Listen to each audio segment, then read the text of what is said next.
ते बाकी चौधरी कोई गल नहीं, अज माड़ा टाइम है ते इस माड़े टाइम दे विच भी दोस्तों बाबा जी अपना ठुल्लू लहराते हुए फरमाते हैं कि गरीब की छत और अमीर का टोटा अक्सर लीक होता ही रहता है। पाकिस्तानी जनता खाने के बगैर तो रह सकती है, लेकिन लीक टोटू के बिना नहीं। कुछ लोग खानदानी बेगैरत होते हैं और कुछ लोग बेगैरती में अल्ट्रा प्रो मैक्स।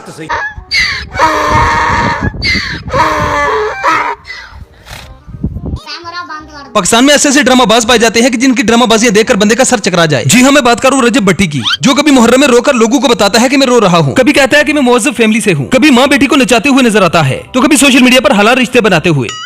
दूधू पियेंगे हम तो दूधू पियेंगे, मंगरी कर भाती में दूधू पियेंगे हम तो दूधू पियेंगे। यह है वो लड़की जिसकी रजब भट्ट के साथ वीडियो लीक हुई है और इसने अपना कमेंट सेक्शन भी ऑफ कर दिया है क्योंकि लोगों ने इसकी कमेंट सेक्शन में माँ बहने कर दी है।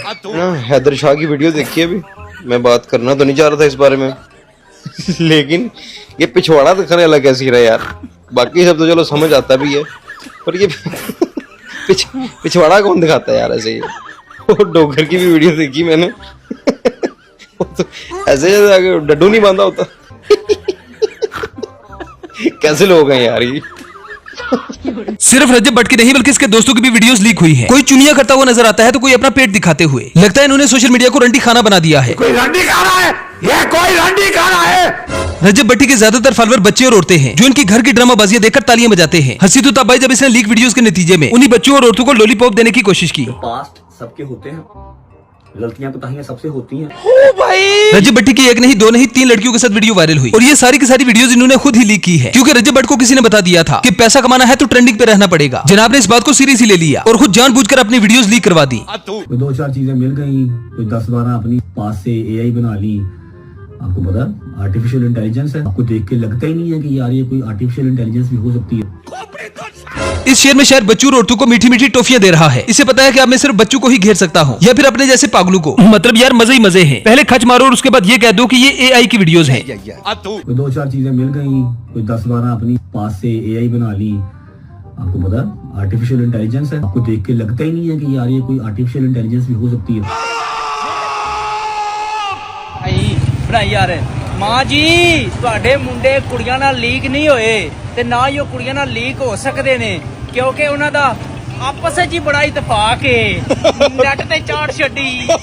ये लोग हमारे मुआशरे का नासूर हैं, जिन्हें हम खुद ही प्रमोट करते हैं और इनकी उल्टी सीधी हरकतों को अच्छा कहते हैं। उससे भी मुज़ाहिका है इस बात ये कि जब इसकी वीडियोस वायरल हुई तो इसने अपनी बीवी को तलाक देने की धमकियां देना शुरू कर दी और इसकी बातों से ऐसे ही लग रहा था ये अपनी बीवी को नहीं बल्कि हमें धमकियां दे रहा है। एक हिंदी में कहावत कही जाती है, गोली लगी राम को जख्मी हुआ घनश्याम और मर गया तिवारी। लास्ट मेरी वार्निंग है कि मेरा और मेरी बेगम का मसला है, हम सॉर्ट कर लेंगे। जब तक वो मेरी बेगम है अल्लाह करे कि टिल एंड रहे, लेकिन आपके लक्षण नहीं रखने वाले। हमारे लक्षण नहीं रखने वाले? ओ भाई तुम्हारी बीवी को हम क्यों रखेंगे? मतलब यार हद होती है बेगैरती की। अल्लाह करे कि टिल एंड रहे, लेकिन आपके लक्षण नहीं रखने वाले। कहते हैं कि बेगैरती और जहालत में कोई ज्यादा फर्क नहीं होता। ये इन दोनों स्टेजेस को क्रॉस करके बहुत ऊपर चला गया है। मतलब यार हिसाब लगाओ, हम क्यों रखेंगे तुम्हारी बीवी? मेरी बेगम का मसला है, हम सॉर्ट कर लेंगे। जब तक वो मेरी बेगम है अल्लाह करे कि टिल एंड रहे, लेकिन आपके लक्षण नहीं रखने वाले। पहले ये बंदा खुद ड्रामे करता है, खुद ही अपनी वीडियोस लीक करता है। मतलब पहले ये कट्टी खोलता है, फिर कट्टा खोलता है, फिर कट्टे को संडे के नीचे छोड़ देता है और फिर कहता है कि तुम्हारे लक्षण नहीं है मेरी बीवी को रखने के। अल्लाह करे कि टिल एंड रहे, लेकिन आपके लक्षण नहीं रखने वाले। कौन है ये लोग, कहां से आते हैं? ये बंदा पूरे तरीके से समझ चुका है कि पाकिस्तानी अवाम देखना क्या चाहती है। ओब्वियसली पाकिस्तानी अवाम बेगैरती देखना चाहती है, तो इसने भी बेगैरती फैलाने में चौथा गियर लगा लिया। वीडियोस लीक होने के बाद रजब भट्टी ने शहजाद भट्टी पे इल्जाम लगाया कि शहजाद भट्टी ने मेरा मोबाइल हैक कर लिया था, मेरा सारा डाटा सारी वीडियोस उसके पास थी, दुश्मनी में उसने मेरी वीडियोस लीक कर दी। पहली बात तो यह है कि तुमने अगर वारदात डाल ही दी थी तो इस तरह की वीडियोस बनाई क्यों? ऐसी वीडियोस तो बंदे के मोबाइल में होनी ही नहीं चाहिए। अगर मान लो कि तुमने बना ही ली थी तो उसे डिलीट कर देना चाहिए। मतलब ये बेगैरती नहीं, बेगैरती की इंतहा है। शहजाद भट्टी ने रजब भट्टी का मोबाइल इसलिए हैक किया क्योंकि काफी दिनों से इन दोनों का फड्डा चल रहा था। इसी फड्डे के चक्कर में रजब भट्टी के घर पर फायरिंग भी हुई। एक घर के बाद फायरिंग हुई है, एक फायर ये लगा, एक फायर ये यार डॉन होंदा ना कभी भी जिंदगी च टिकटॉक लाइव नहीं आंदा। भैणा ने जाना दे टिकटॉक ते आ सकदे ने, मामा ने जाना दे डॉन नहीं आ सकते। मुहर्रम के महीने में रजब भट्टी ने साहबा की शान में गुस्ताखी की थी, जिसकी वजह से भट्टी साहब को बहुत सर्च किया गया। जनाब को बहुत रीच मिली, फिर कत्ल होने के डर से ये दुबई भाग गया। सबको लगा था कि शायद ये सुधर जाएगा, रास्ते पर आ जाएगा, लेकिन नहीं। दुबई जाकर तो इसने एक नया कट्टा खोल दिया। जनाब के टोटे लीक होने के बाद पता चला कि ये दुबई पछतावे के लिए नहीं बल्कि यस्सु पंजू खेलने गए थे। सुना क्या? ये भी मेरी गलती है। नहीं भाई मेरी गलती है। नहीं मेरी गलती है। नहीं बाबा नहीं मेरी गलती है यार। नहीं भाई साहब मेरी गलती है। मेरी गलती है ना। हम सबका मकसद एक ही है, चीन टपाक डम डम। ਆਪਣੇ ਘਰਦਿਆਂ ਨੂੰ ਪਰਸਨਲ ਵੀਡੀਓ ਵੀ ਭੇਜ, ਉਹ ਜਿਹੜਾ ਡੋਗਰ ਨਾ ਰਿਹਾ ਨਾ काले सामान दे नाल अपने घरदे नु भेज। अब इस सारे मामले पर आपकी क्या राय है कमेंट सेक्शन में जरूर बताएं। वीडियो पसंद आए तो वीडियो को लाइक कीजिए, शेयर कीजिए और चैनल को सब्सक्राइब करना ना भूलें। तो मिलते हैं नेक्स्ट वीडियो में। Good bye.